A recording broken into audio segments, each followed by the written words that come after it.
Lido o enunciado da questão, podemos começar a letra A.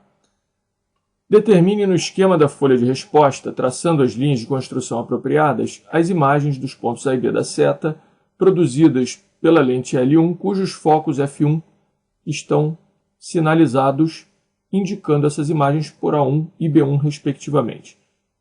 Uma lente, né, tem dois focos, no caso aqui denominados F1. Traçamos aqui o primeiro raio, passando pelo centro óptico da lente.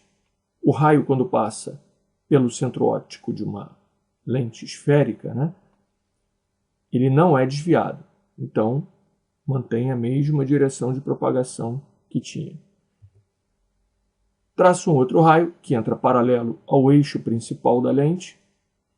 E, quando toca na lente, todo raio que entra paralelo ao eixo principal sai pelo foco da lente. Pronto, onde eles se tocam aqui é um ponto da imagem que é justamente esse.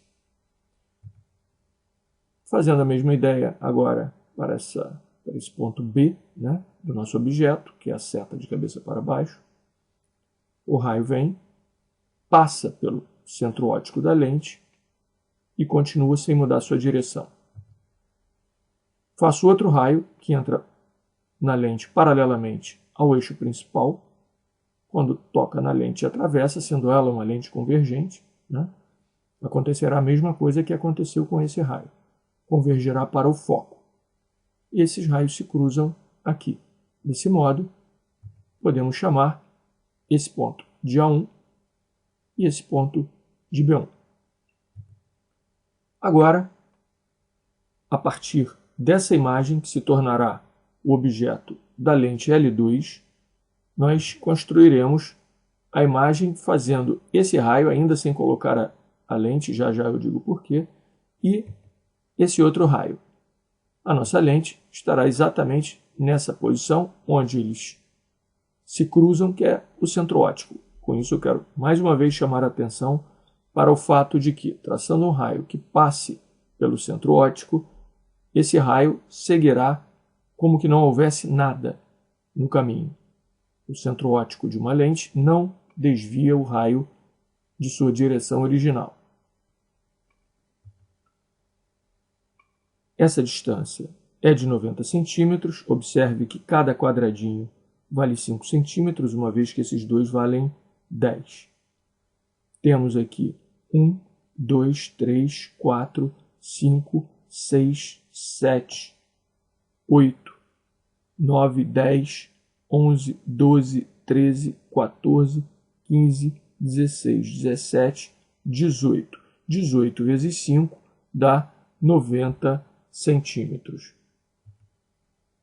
Temos aqui essa distância x, né? Tem esse número aqui de quadradinhos, e essa distância y.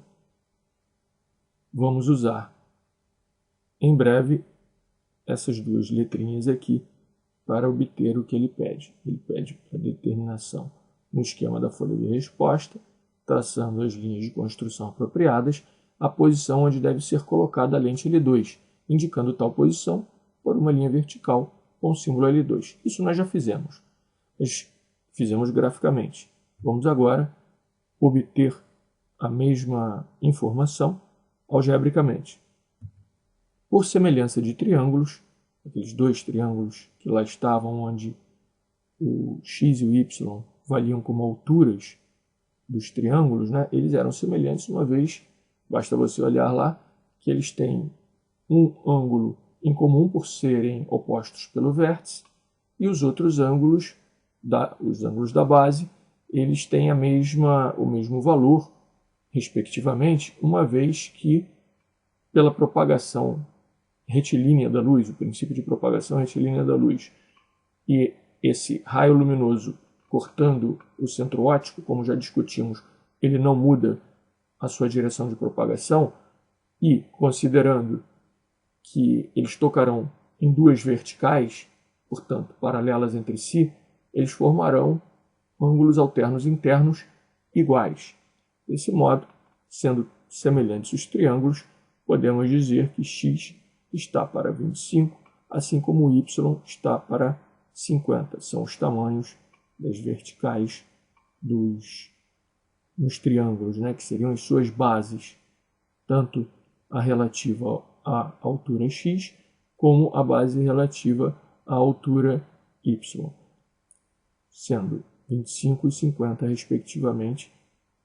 Basta olhar lá no número de quadradinhos, sabendo que cada quadradinho vale 5 centímetros. Temos, então, y igual a 2x, porque jogando para cá o 50 sobre 25, 2, y igual a 2x. Essa é a nossa equação 1.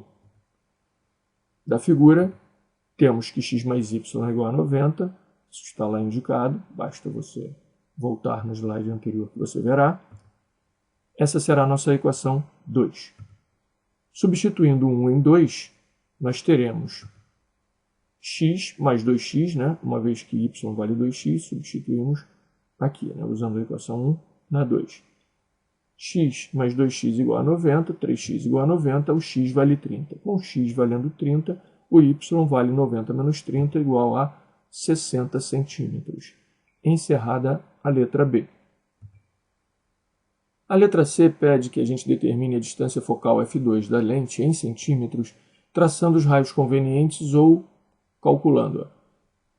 Escreva o resultado no espaço assinalado na folha de respostas. Bem, vamos calcular.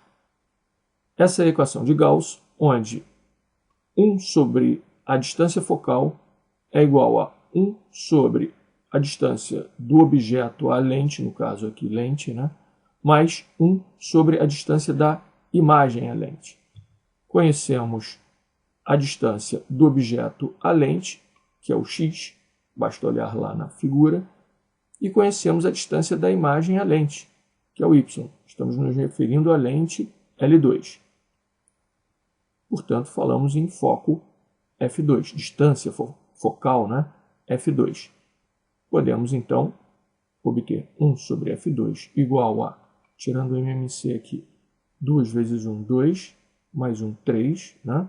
Sobre 60. Portanto, 1 sobre f2, 3 sobre 60, simplificado dá 1 sobre 20, e f2 valerá 20 centímetros. Encerrada a letra C, encerrada a questão.